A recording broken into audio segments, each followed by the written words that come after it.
Revenge. A feeling so poisonous that it affects the people around us. I'm vengeance. A feeling of getting what is yours by any means necessary, no matter the cost. But what makes a revenge story truly compelling? Is it the brutal satisfaction of seeing justice served? Or the tragic realization that vengeance often comes at a greater price than we expect?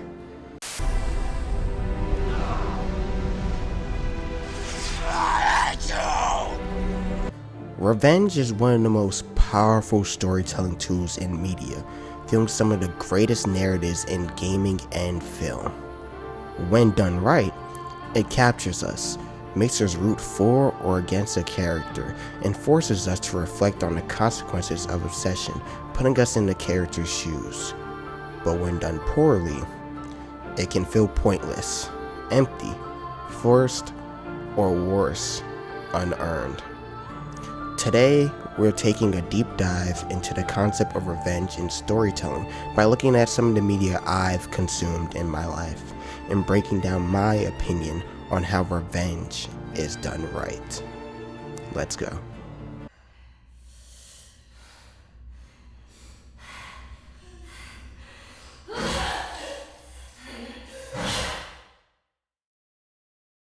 At its core, revenge is about justice, or at least the character's perception of justice. How well it understands the weight of vengeance separates a good revenge story from a bad one. A revenge story isn't just about killing the enemy, it's about the journey, the emotional toll, and the ultimate question: was it worth it? Half the time as an audience, we're like, yeah, it was justified. But then a few minutes later, we're starting to wonder, wait, I think they're doing a little too much.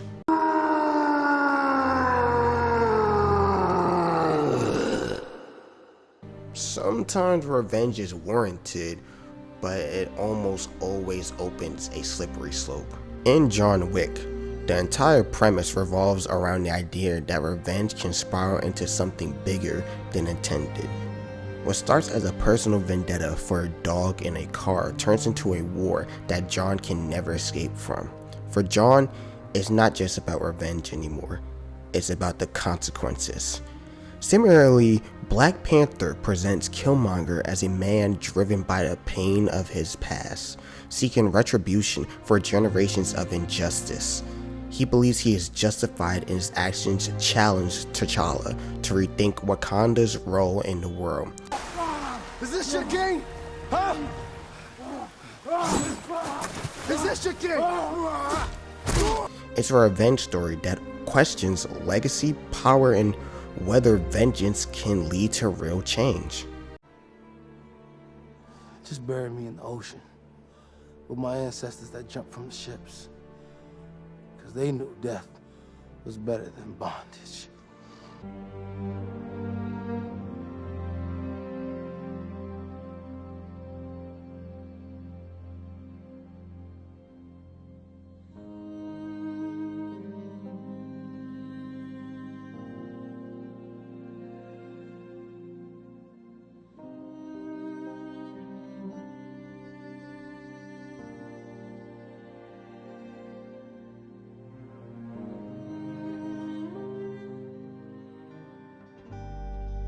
Red Dead Redemption 2 is one of the best examples of a revenge story done right.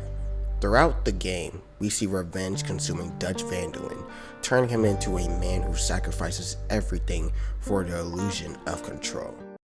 You rob, I rob. Only difference I can see is I choose whom I kill and rob, and you destroy everything in your path. I've heard just about enough. I'll tell you what, you give me this ship, $10,000 and safe passage out of here, I'll let you live. I'll do no such thing. You sure? Good. I prefer it this way. Meanwhile, Arthur Morgan, a character molded by players' choices, starts off as a Dutch's enforcer. carrying out his every command, making players do things that are a tad bit questionable. Sell your place. We already owe more than it's worth. Then sell your wife, or your family, or something. We ain't your idea of charity. Is that clear? Thomas! What are you looking at? Thomas! I said what you looking at, woman. My husband isn't well. If we could just have more... Like I said, we ain't nobody's idea of charity. Get us the money.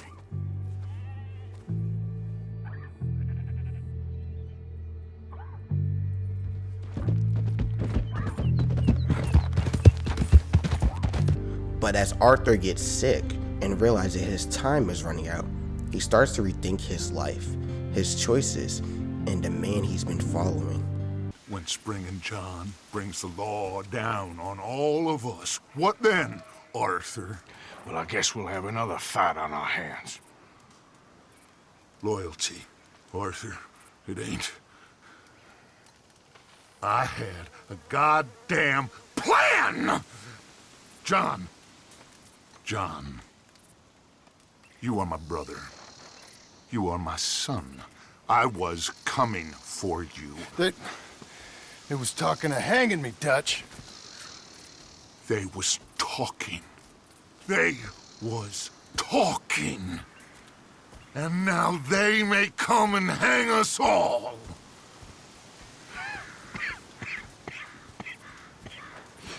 And as players, we start to ask the same thing.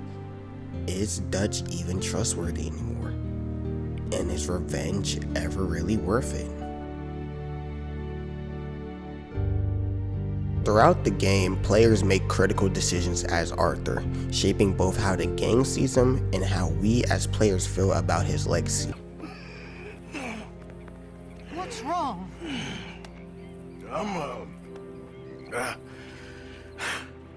I'm dying, sister. By the time his story ends, we're given a choice to let revenge consume us or to walk away. And that choice defines Arthur's redemption. The story understands that revenge isn't just about getting even, it's about what we lose along the way. But we'll come back to Red Dead later. That dumb hammer doesn't scare me. Boom! Oh no! Boy, Stop! boy!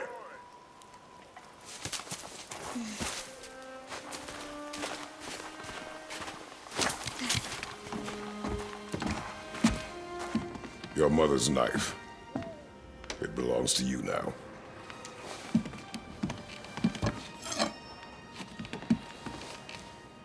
What for? A test. She taught you to hunt, yes? Yes, sir. Then show me what you know. I am hungry. God of War 2018 is a masterclass in deconstructing revenge. In the original games, Kratos was fueled by pure rage against Ares after what he did, and then bro decided to run the whole fade with Olympus. He wasn't just out for revenge, he was on a full-blown god-killing spree, tearing through the entire pantheon like it was a personal to-do list.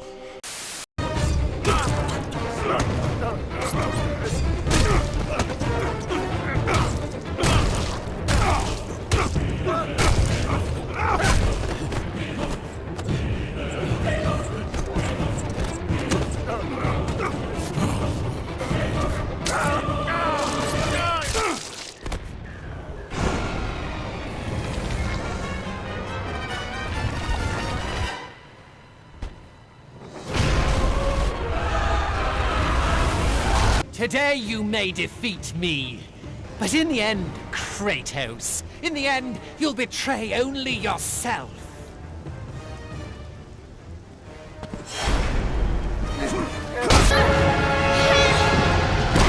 Stop her, Kratos!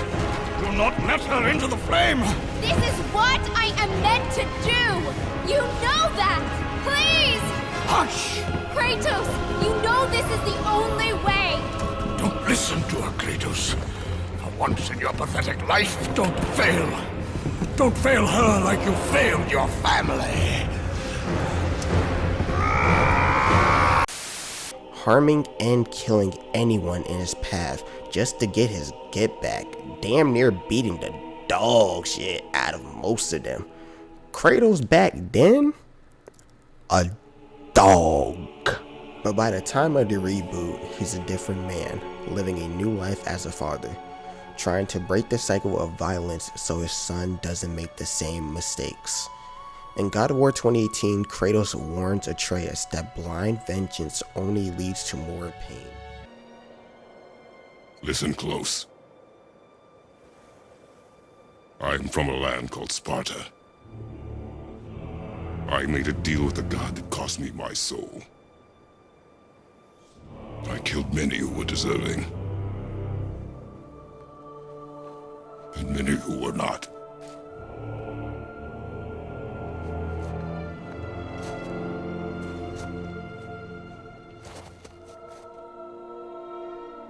I killed my father. That was your father in hell. Is this what it is to be a god? Is this how it always ends? Sons killing their mothers?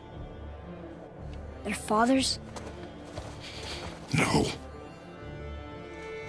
We will be the gods we choose to be. Not those who have been. Who I was is not who you be. We must be better. And throughout their journey, he tries to teach him that sometimes walking away is the stronger choice. He teaches his son to be better. And just when Kratos thought he could leave that life behind, his past catches up to him to remind him, nah bro, you ain't done yet.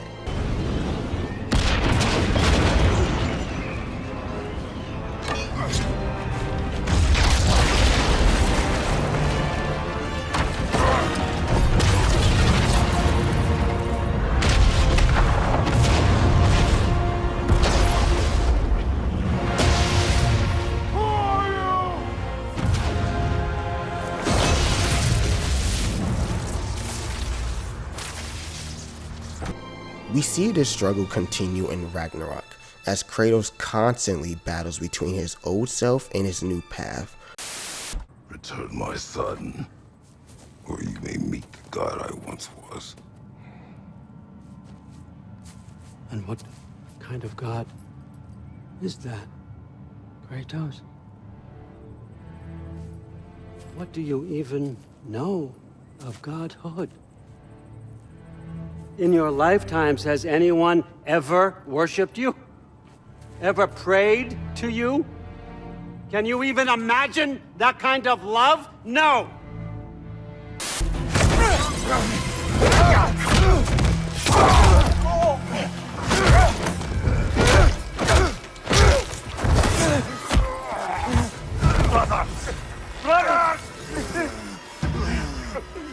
This isn't who you want to be!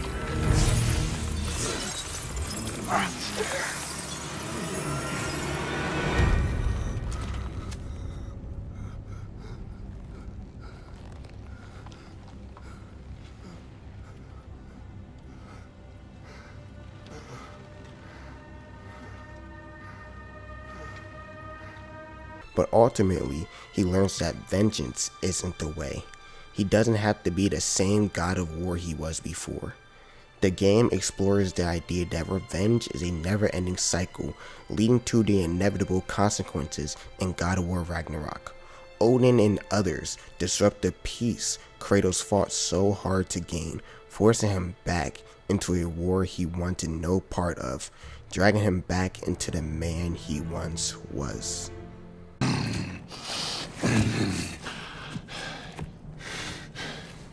Don't you know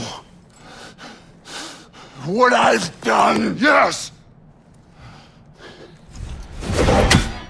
But what will you do now? we don't change,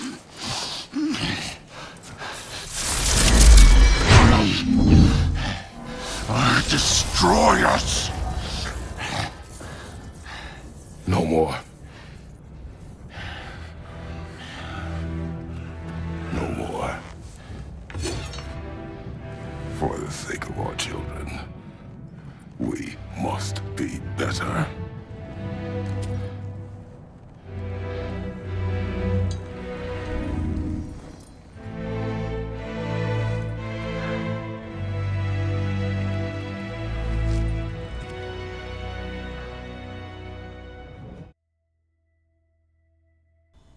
Now let's talk about The Last of Us Part 2. When this game came out, the leaks dropped like crazy. I remember playing the first game and falling in love with it. The story, the characters, the whole 9 yards. This was the game that started my love for Naughty Dog. So when I heard about the sequel, like many others, I was hyped.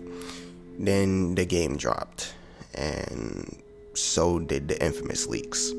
Spoiler alert for those who haven't played the game or are watching the show season 2, Joe dies. Please don't shoot. Joel, please get up.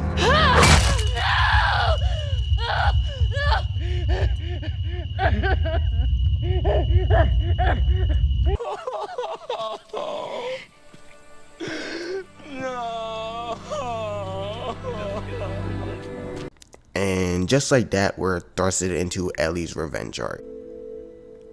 But unlike Red Dead Redemption 2 or God of War, Ellie's revenge story doesn't hit the same level. The game forces players through a cycle of violence, but instead of giving the player agency like Red Dead or seamlessly weaving the cycle into the narrative like God of War, it just feels repetitive and hollow. Ellie's revenge arc lacks the emotional payoff that stories like Red Dead Redemption 2 and God of War provide.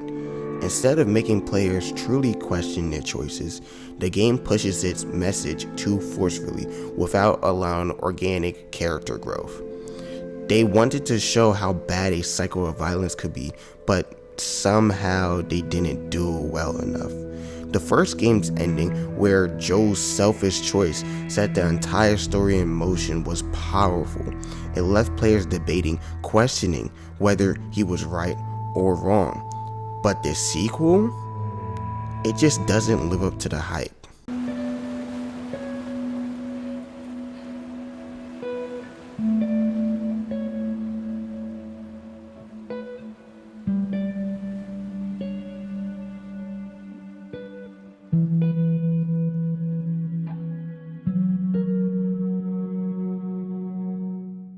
How is it that you're never scared?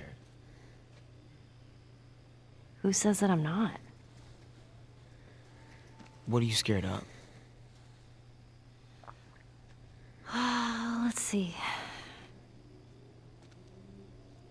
Scorpions are pretty creepy. Being by myself.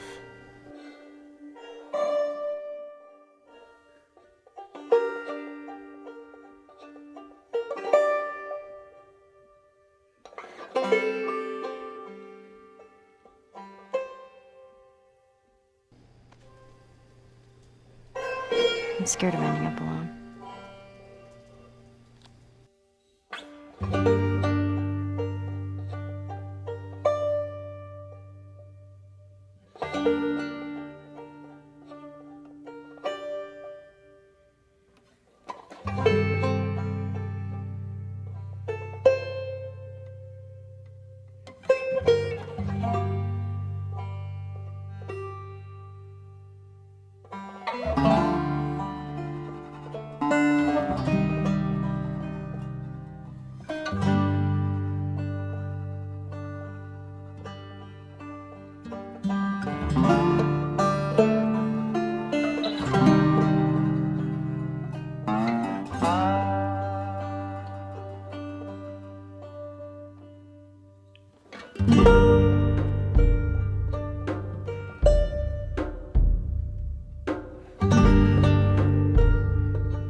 And the thing is, We already know revenge is bad.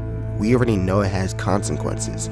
But the game itself, it doesn't seem to fully understand just how bad revenge can be. It flip-flops between whether Ellie should forgive Abby or go after her anyway, only for what? For Ellie to lose everything, but not in a way that feels impactful, just frustrating. The whole journey ends up feeling pointless rather than thought-provoking. Revenge stories work best when the consequences feel earned, but in The Last of Us Part 2, they feel less like a natural progression of the story and more like a punishment. A punishment for Joel's decision in the first game, yet another instance where players had no real control over the story. Revenge is powerful, but it has to feel earned. Red Dead Redemption 2 and The Last of Us Part 2 both tell stories of characters seeking revenge after losing father figures, but how they execute it makes it all the difference. John Marston and Ellie both set out on a path to get their lick back. John wanted to settle the score with the people who betrayed him, while Ellie was out for blood against the person who took Joe away from her. Both had the same core motive: revenge for a loved one, a father figure who shaped their worldview and gave them purpose. But only one of them found closure. John's story in Red Dead Redemption 2 is the textbook example of revenge done right. He hunts down the men who wronged him, and after taking them out, he gets to enjoy a brief moment of peace with his family. But even with that satisfaction, he isn't free from the consequences of his past. The government comes for him, and in the end, he dies protecting his family.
His revenge was earned, but it came with a price, one that made sense within the themes of the story.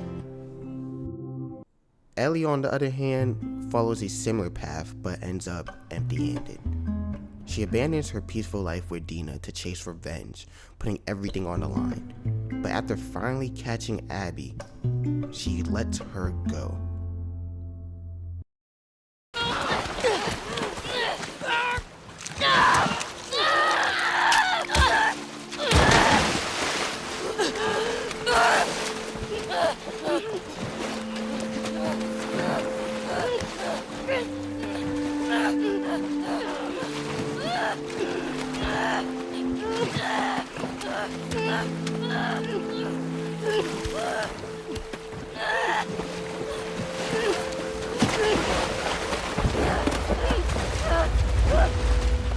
As she's drowning Abby, she has a brief flashback to Joe sitting peacefully on his porch. Not his murder, but who he was in life. At that time, Ellie finally remembers Joe as the person she loved, rather than just the person who was taken from her. Not because of any deep revelation, not because she's better than Abby, but because Joe wouldn't do this. The problem is, this is the same Joe who selfishly screwed over the entire world to save the one little girl he deemed his daughter. That's why her decision feels empty. Ellie has already lost everything: her family, her home, even her ability to play the guitar, a symbol of her bond with Joe. Abby has also been beaten, starved, and broken by the Rattlers. Killing her now wouldn't be revenge. It would just be violence for violence sake. And that's the thing. We already know revenge is bad. We know it comes with consequences. The game wants to tell us that revenge doesn't bring peace, but instead of letting us experience that message, it forces it on us. Ellie's suffering feels less like a natural consequence of her choices and more like a punishment for a decision the players had no say in. The Last of Us Part 2 forces its message rather than letting it unfold naturally. Red Dead Redemption 2 shows us that revenge has a cost, but it also lets John's actions have weight. The game makes players forget that what goes around comes around because they're so invested in this revenge arc. They want to feel like their choices matter. But in The Last of Us Part 2, Ellie's suffering feels more like punishment rather than exploration of the cycle of revenge. A sentence for a decision the players didn't even have a say in. It just happened. It's not that Ellie needed to succeed in her revenge. She could have failed or realized the cycle of hatred needed to end. The issue is, the game wants to tell us it's moral for Ellie to not get revenge in a dog-eat-dog world, while still making her do too much unforgivable shit throughout the story. By the time they introduce morality, it's too late. The damage is done. So instead of her loss having real weight, it just feels forced. Both games deal with the idea of vengeance consuming someone to the point of no return. Both characters have a choice to live in peace, but choose to leave it behind to settle a score. But Red Dead Redemption 2 gives the journey meaning, while The Last of Us Part 2 leaves us wondering why we even went through it in the first place. At the end of the day, revenge isn't just about getting even. It's about what it takes away from you. The audience already knows revenge can take so much from a person, so when we expect the other shoe to drop, we expect something to pay off. And if the journey doesn't make the sacrifice feel earned, then what was the point? Red Dead Redemption 2 understood that while revenge can be satisfying, it always has a price. The Last of Us Part 2, however, let the suffering that didn't lead to growth, just more suffering.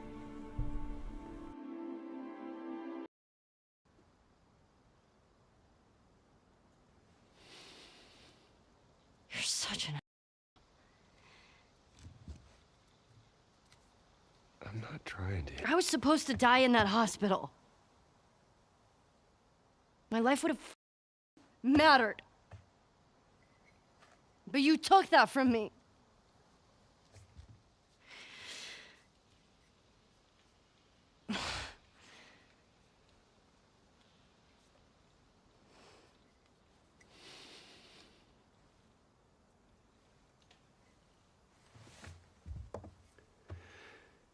If somehow the Lord gave me a second chance at that moment,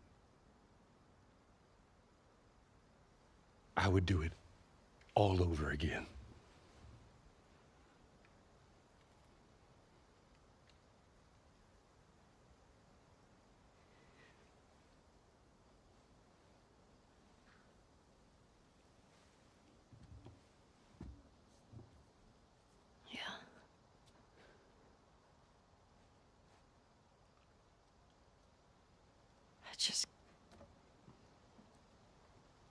I don't think I can ever forgive you for that.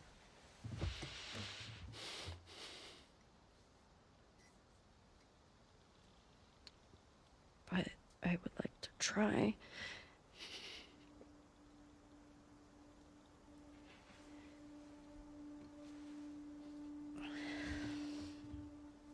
I'd like that.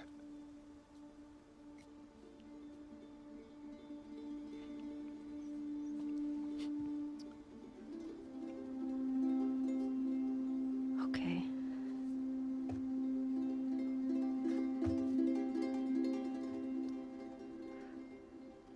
I'll see you around. Yep.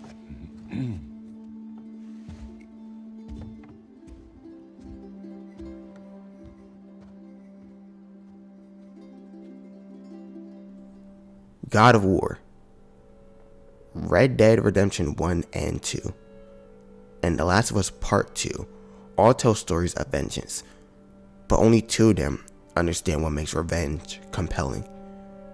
Red Dead Redemption 1 and 2 is a story about what revenge gives you and what it costs. God of War is a story about how revenge can consume you and how you can break free from it. The Last of Us Part 2 is a story about what revenge takes from you and then takes some more, just for fun. And when a game tells you revenge is pointless but then forces you to suffer through it anyway, it stops being a lesson and just becomes punishment. A great revenge story isn't just about loss, it's about what that loss means. It should leave us changed, not just exhausted.